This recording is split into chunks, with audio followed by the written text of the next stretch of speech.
कहानी की शुरुआत होती है और हमें दो फाइटर पायलट्स को दिखाया जाता है जो अफगानिस्तान के रेगिस्तानी इलाके के ऊपर से गुजर रहे थे। पर तभी अचानक कुछ आतंकवादी उन पर हमला कर देते हैं। अब इससे पहले कि इनके फाइटर प्लेन क्रैश हो जाते, ये दोनों समय रहते अपने फाइटर प्लेन से बाहर निकल जाते हैं। पर पैरासूट से नीचे उतरते वक्त कुछ आतंकवादी इन्हें देख लेते हैं। अब वो आतंकवादी इन दोनों पायलट्स को घेर लेते हैं और इन पर हमला कर देते हैं। इस हमले में एक पायलट मारा जाता है। वहीं पायलट क्लेयर बहादुरी से उन आतंकवादियों का सामना करती है और सारे आतंकवादियों को मार डालती है। अब क्लेयर रेगिस्तान के रास्ते आगे बढ़ती है, पर उसे रेगिस्तान में दूर दूर तक कोई दिखाई नहीं देता। तभी क्लेयर की नजर रेगिस्तान में बने रसिया के एक बंकर पर पड़ती है जो बंद था। क्लेयर उसे खोलने की कोशिश करती है, पर बंकर का दरवाजा नहीं खुलता। उसी वक्त वहां पर बहुत सारे आतंकवादी आ जाते हैं और क्लेयर पर लगातार हमला करने लगते हैं। क्लेयर भी आतंकवादियों पर हमला करती है, पर क्लेयर को पता था कि उसके सामने आतंकवादियों की संख्या काफी ज्यादा है, जिससे वो ज्यादा देर तक लड़ नहीं सकती। पर यहाँ क्लेयर की किस्मत अच्छी होती है कि एक आतंकवादी के द्वारा मारा गया मिसाइल उस बंकर के दरवाजे से जा लगता है, जिससे उस बंकर का दरवाजा खुल जाता है। ये देखते ही क्लेयर समय रहते जल्दी से उस बंकर के अंदर चली जाती है। वो बंकर एक अंडरग्राउंड बंकर होता है जिसमें सीढ़ियां लगी हुई थी। चूंकि क्लेयर के पीछे आतंकवादी थे, इसलिए अपनी जान बचाने के लिए क्लेयर जल्दी से सीढ़ियों के रास्ते नीचे उतरने लगती है। उस बंकर में घना अंधेरा था, इसलिए क्लेयर जल्दी से अपना लाइट रॉड निकालती है। नीचे जाते ही क्लेयर को वहाँ का माहौल काफी अजीब लगता है। वहाँ पड़े सामानों को देखकर उसे पता चलता है कि शायद यहाँ पर कोई एक्सपेरिमेंट हो रहा था। अब एक कमरे में जाते ही क्लेयर को वहाँ एक डॉक्टर की डेड बॉडी मिलती है, जिसकी हालत काफी खराब थी। उसे देखकर ऐसा लग रहा था कि उस डॉक्टर को मरे हुए काफी समय हो गया है। और वहीं पास में वहाँ चल रहे एक्सपेरिमेंट से रिलेटेड बहुत सारे डॉक्यूमेंट्स पड़े हुए थे। वहीं पड़ा था एक रिकॉर्डिंग डिवाइस, जिसे क्लेयर अपने पास रख लेती है। उधर हमें उन आतंकवादियों को दिखाया जाता है जो उस बंकर में घुस चुके थे और हर तरफ क्लेयर को ढूंढ रहे थे। इसी दौरान एक आतंकवादी को वहाँ का लाइट स्विच मिल जाता है, जिसे ऑन करती ही हर तरफ रोशनी आ जाती है। और तभी इन सभी की नजर वहाँ रखे बहुत सारे ग्लास चैम्बर्स पर जाती है, जिसके अंदर ह्यूमन जैसे आकार के अजीब से क्रिएचर्स बंद थे। सारे आतंकवादी उन क्रिएचर्स को देख रहे थे। तभी पीछे से क्लेयर आ जाती है और इन सब पर हमला करने लगती है। वे आतंकवादी भी क्लेयर पर निशाना लगाने की कोशिश करते हैं। इसी दौरान बंदूक के शॉट से एक क्रिएचर का चैम्बर टूट जाता है और उसमें रखा क्रिएचर बाहर आ जाता है, पर वो अभी बेहोश था। इसी दौरान क्लेयर की नजर एक चैम्बर पर जाती है और वो जल्दी से उस चैम्बर के अंदर चली जाती है उन आतंकवादियों से बचने के लिए। अब सारे आतंकवादी क्लेयर को ढूंढने के लिए इधर उधर भागते हैं, बस एक आतंकवादी को छोड़कर जो उसी क्रिएचर के पास खड़ा था। उसे लग रहा था कि शायद वो क्रिएचर हमले के दौरान मारा जा चुका है, इसलिए वो उस क्रिएचर को एक प्लास्टिक से ढक देता है। पर जैसे ही वो आतंकवादी आगे बढ़ता है, वो क्रिएचर पीछे से उस पर हमला कर देता है और उसे जिंदा ही नोच कर खाने लगता है। वहीं दूसरी तरफ क्लेयर उन आतंकवादियों से लड़ते हुए सीढ़ियों के रास्ते ऊपर चढ़ने लगती है और फाइनली वो ऊपर आ जाती है। पर जैसे ही वो आगे बढ़ने वाली होती है, तभी एक आतंकवादी उसके पैर को पकड़ लेता है और उसे नीचे की ओर खींचने लगता है। क्लेयर उससे अपने पैर को छुड़ाने की काफी कोशिश करती है, पर वो आतंकवादी उसके पैर को नहीं छोड़ता। तभी पीछे से वो भयानक सा क्रिएचर उस आतंकवादी के ऊपर हमला कर देता है। ये देखकर क्लेयर के होश उड़ जाते हैं। वो काफी डर जाती है और जल्दी से उस बंकर से बाहर निकलने की कोशिश करने लगती है। इसी दौरान वो क्रिएचर क्लेयर पर भी अटैक कर देता है, पर क्लेयर समय रहते उस बंकर से बाहर आ जाती है। वो क्रिएचर भी बंकर से बाहर आने की कोशिश करता है, पर क्लेयर जल्दी से उस बंकर के दरवाजे को उसमें लगे चेन से बंद करने की कोशिश करती है। यहाँ पर हम उस शैतान के असली चेहरे को देखते हैं, जो काफी डरावना लग रहा होता है। अब क्लेयर जल्दी से वहाँ से भागने लगती है, पर तभी उसके सामने एक आतंकवादी आ जाता है। पर जैसे ही उस आतंकवादी की नजर उस क्रिएचर पर पड़ती है, वो डर के मारे उल्टे पैर वापस भाग जाता है। इधर क्लेयर भी मदद के लिए वहाँ से आगे बढ़ जाती है। लगातार चलते हुए क्लेयर सड़क पर आ जाती है और तभी उसके सामने आर्मी की एक गाड़ी आकर रुकती है। उस गाड़ी में से सार्जेंट हुक बाहर निकलता है और वो क्लेयर से कहता है कि हम तुम्हें ही ढूंढने के लिए आए हैं, तुम्हारा साथी कहाँ है? इस पर क्लेयर कहती है वो मारा जा चुका है मुझे बचाने के दौरान। अब सार्जेंट हुक क्लेयर को लेकर बेस कैंप आ जाता है। वहाँ आते ही क्लेयर सार्जेंट हुक से कहती है कि उसके परिवार को बता दिया जाए कि वो सही सलामत है। अब क्लेयर उस बेस कैंप कैंप के सीईओ के पास जाती है और उसे उस बंकर के बारे में बताने की कोशिश करती है, पर सीईओ क्लेयर की बातों को ज्यादा सीरियस नहीं लेता। वो कहता है कि यहाँ इस तरह का कोई भी बंकर नहीं है, शायद आतंकवादियों के हमले ने तुम्हारे दिमाग पर ज्यादा ही असर डाल दिया है। इस पर क्लेयर सीईओ से कहती है कि मैंने अब तक 28 लड़ाकू विमान में उड़ान भरी है, पर कल मुझे शिकार करके मार गिराया गया। वो मेरा सिर काटकर यूट्यूब पर पोस्ट करना चाहते थे, पर फिर भी मैं उतना नहीं डरी जितना मैं उस बंकर को देखकर डरी हूँ। हमें वहाँ जाकर सर्च करना चाहिए कि आखिर वहाँ क्या बात है। इस पर वो सीईओ कहता है कि यहाँ की सभी सोल्जर्स की सुरक्षा मेरे कंधों पर है, और वैसे भी यहाँ बहुत तरह के आतंकवादी घूम रहे हैं, हम सबसे जाकर नहीं लड़ सकते। इस पर क्लेयर कहती है वो कोई आतंकवादी नहीं था, वो एक खतरनाक क्रिएचर था जिसके पंजे काफी बड़े थे। उसने मेरे सामने एक आदमी के चेहरे को नोच डाला। पर सीईओ को क्लेयर के किसी भी बातों पर विश्वास नहीं होता। अब क्लेयर को मेडिकल कैंप में चेकअप के लिए भेजा जाता है। उसी कैंप में क्लेयर की नजर उस आतंकवादी पर जाती है जिसने उस क्रिएचर को देखा था और वहाँ से उल्टे पैर भाग गया था। तभी वहाँ पर सार्जेंट हुक आ जाता है। क्लेयर उसे उस बंकर के बारे में बताती है, पर सार्जेंट हुक कहता है कि मैं यहाँ के ऑपरेशन एरिया को जानता हूँ,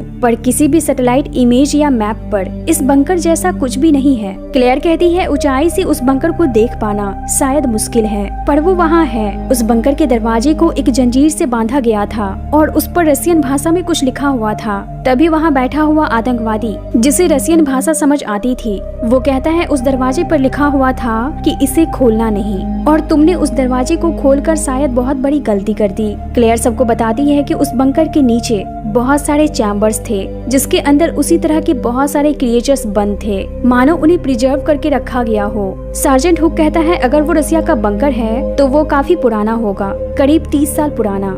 वहीं दूसरी तरफ हमें उस बंकर को दिखाया जाता है जहां पर अब सभी क्रिएचर्स जाग चुके थे और उस बंकर से बाहर निकलने की कोशिश कर रहे थे।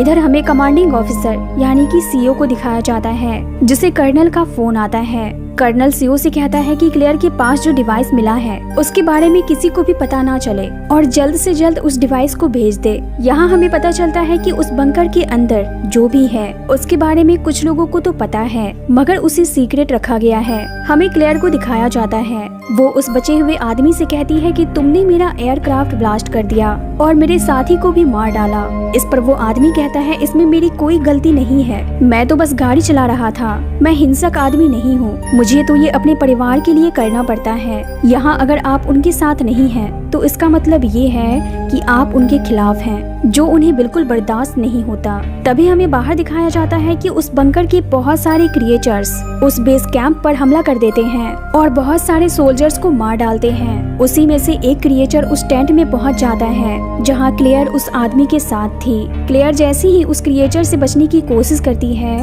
वो क्रिएचर क्लेयर पर हमला कर देता है। उसकी जीभ काफी लंबी होती है, वो अपनी जीभ से क्लेयर के गले को जकड़ लेता है। तभी उसकी आंखों से टेंटिकल्स बाहर निकलते हैं। अब जैसे ही वो क्लेयर पर हमला करने वाला होता है, तभी वो आदमी जिसे बंधक बनाकर रखा गया था वो खुद को किसी तरह आजाद कर लेता है और एक हथियार से उस क्रिएचर की जीभ और उसके टेंटिकल्स को काट डालता है। इसके बाद वो उस क्रिएचर पर हमला करके उसे मार डालता है। उधर एक क्रिएचर कमांडिंग ऑफिसर पर भी हमला करता है, पर सीईओ भी उस क्रिएचर को मार डालता है। तभी वहाँ पर हुक एक साथी सोल्जर के साथ आता है और सीईओ को बचाकर अपने साथ ले जाता है। उन क्रिएचर्स ने उस बेस कैंप के बहुत सारे सोल्जर्स को कुछ ही मिनटों में मार डाला। अब बचे हुए सोल्जर्स सभी लोगों को लेकर एक कंटेनर में जाते हैं और उसे अंदर से बंद कर लेते हैं ताकि उन क्रिएचर्स के हमले से बचा जा सके। वहीं बाहर वो क्रिएचर्स सोल्जर्स की डेड बॉडीज को खींचकर ले जा रहे होते हैं। इधर कंटेनर में सार्जेंट हुक उस आदमी के पास जाता है जिसे उसने पकड़ रखा था। उस आदमी का नाम कबीर होता है।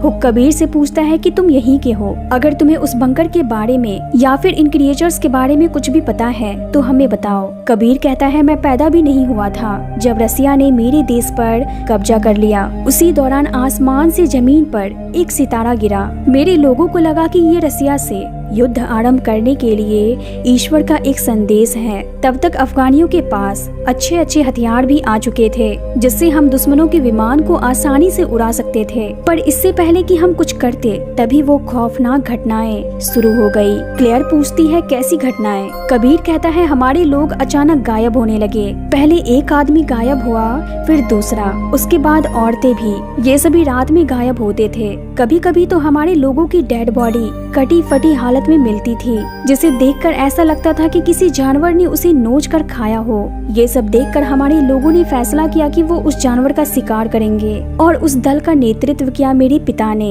पर इसका कोई फायदा नहीं हुआ। हमारे गांव के 46 लोग मारे गए, उसमें मेरे पिता भी शामिल थे। अब सुबह हो चुकी थी, इसलिए ये लोग सावधानी से उस कंटेनर से बाहर निकलते हैं और देखते हैं कि उस बेस कैंप पर अब कोई नहीं है। यहाँ तक कि जितने भी सोल्जर्स के डेड बॉडीज थे वो भी वहाँ नहीं थे, क्योंकि उन्हें वो क्रिएचर्स अपने साथ ले जा चुके थे। पर इन्हें वहाँ किसी की डेड बॉडी जरूर मिलती है, और वो होती है उन्हीं क्रिएचर्स में से एक की, जिसे कल रात इन लोगों ने मार दिया था। उस क्रिएचर की डेड बॉडी को देखकर इन सभी के होश उड़ जाते हैं, क्योंकि वो नजदीक से काफी भयानक लग रहा था। वो ना तो कोई इंसान लग रहा था और ना ही कोई जानवर। सार्जेंट हुक आर्मी डॉक्टर से पूछता है कि आखिर हमारा मुकाबला किससे है। थोड़ा चेक करने पर वो डॉक्टर कहता है कि इसकी बॉडी स्किन टायर की मोटी परत जैसी मजबूत है, इसलिए इन क्रिएचर्स को मारना काफी मुश्किल होगा। फिर वो डॉक्टर कहता है कि अगर हमें इस क्रिएचर के बारे में और भी डिटेल से जानना है तो मुझे इसके अंदर के बॉडी पार्ट्स को देखना होगा।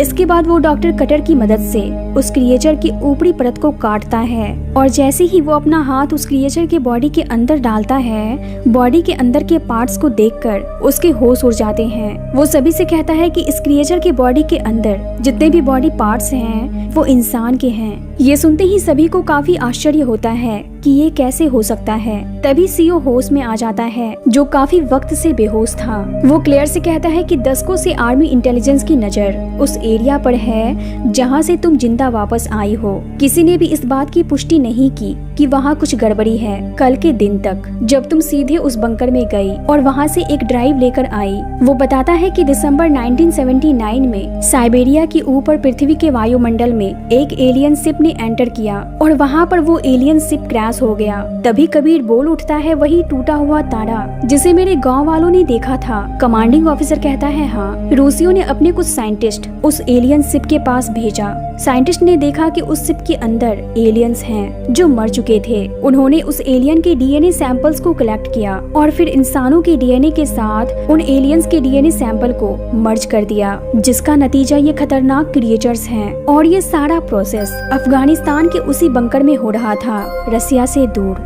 अब सार्जेंट हुक क्लेयर से पूछता है कि उस बंकर में इन क्रिएचर्स की संख्या कितनी है। क्लेयर कहती है वहाँ उनकी एक सेना है। सीओ कहता है कल रात वो यहाँ जांच करने आए थे हमारी ताकत का। सार्जेंट हुक कहता है मतलब आज रात वो हम पर हमला करने वाले हैं। ये सुनकर सोल्जर लफायते कहती है क्यों ना हम अपना सामान लोड करें और यहाँ से निकल जाएं। इस पर सार्जेंट हुक कहता है अभी हमारे पास आधे रास्ते का ही ईंधन है, और अगर हम पैदल यहाँ से निकले तो यहाँ के आतंकवादी हमारा वो हाल करेंगे जिसके बारे में हम सोच भी नहीं सकते। तभी सीओ सभी से कहता है कि मानो या ना मानो, लेकिन हम सब उन क्रिएचर्स के विरुद्ध लड़ाई में शामिल हो चुके हैं। और तभी उनके सामने टेबल पर लेटा वो क्रिएचर जो मर चुका था वो अचानक उठ खड़ा होता है और सभी पर हमला कर देता है। वो क्रिएचर सबसे पहले क्लेयर पर हमला करने की कोशिश करता है, शायद इसलिए क्योंकि वो उसका पहला शिकार थी। पर इससे पहले कि वो क्रिएचर क्लेयर को मार डालता, कबीर उस क्रिएचर पर हमला करने की कोशिश करता है, पर इस बार उसका हमला असफल रहता है।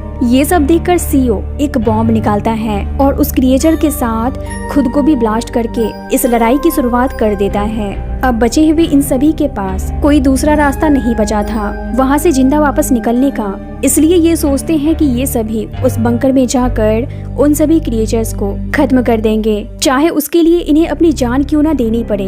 अब ये लोग कबीर से कहते हैं कि वो आजाद है, वो यहाँ से जा सकता है, पर कबीर कहता है नहीं, मैं भी आप लोगों के साथ उन शैतानों को खत्म करने के लिए जाऊंगा और अपने पिता के मौत का बदला लूंगा।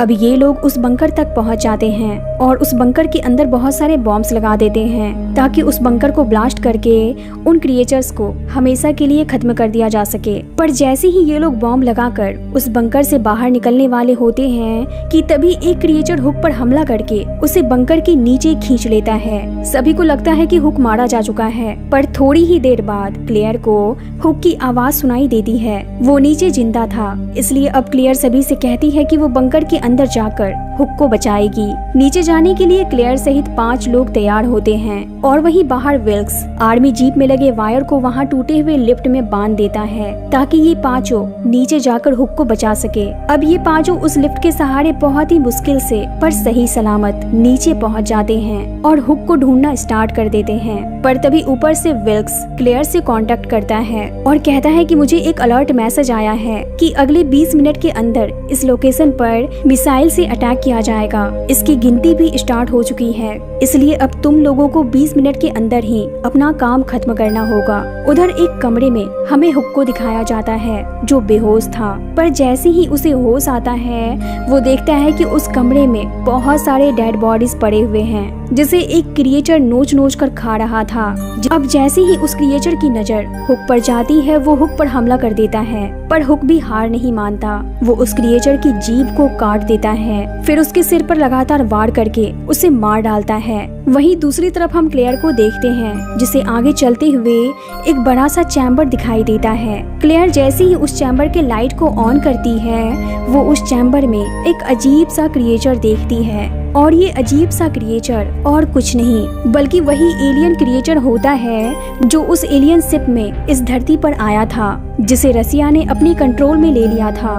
उधर हुक किसी तरह उन क्रिएचर से बचता हुआ अपनी टीम के पास वापस आ जाता है। क्योंकि उस बंकर में उन क्रिएचर्स की संख्या काफी ज्यादा थी, इसलिए ये लोग बिना समय गवाए वहाँ से आगे निकलते हैं। वहीं ऊपर हमें विल्क्स को दिखाया जाता है। विल्क्स देखता है कि बहुत सारे आतंकवादी उस बंकर के पास आ चुके हैं और उसे चारों तरफ से घेर कर उस पर गोलियां चला रहे हैं। विल्क्स बहादुरी से उन आतंकवादियों को अकेला ही जवाब देने लगता है। वहीं चैम्बर के पास ही कबीर को उसके गांव की एक आदमी की खराब हो चुकी डेड बॉडी मिलती है, जिसे देखकर वो समझ जाता है कि उसके पिता के साथ जितने भी लोग गायब हुए थे उन सभी के डीएनए में इस एलियन क्रिएचर के डीएनए को मिलाकर यहाँ एक्सपेरिमेंट किया जा रहा था। दरअसल रसियन के द्वारा किया गया ये एक्सपेरिमेंट फेल हो चुका था और उन्हीं एक्सपेरिमेंट का परिणाम ये भयानक क्रिएचर्स हैं। वहीं नीचे हम देखते हैं कि क्लेयर की टीम में बस 3 लोग ही जिंदा बचे हैं। बाकी लोगों को उन क्रिएचर्स ने अपना शिकार बना लिया।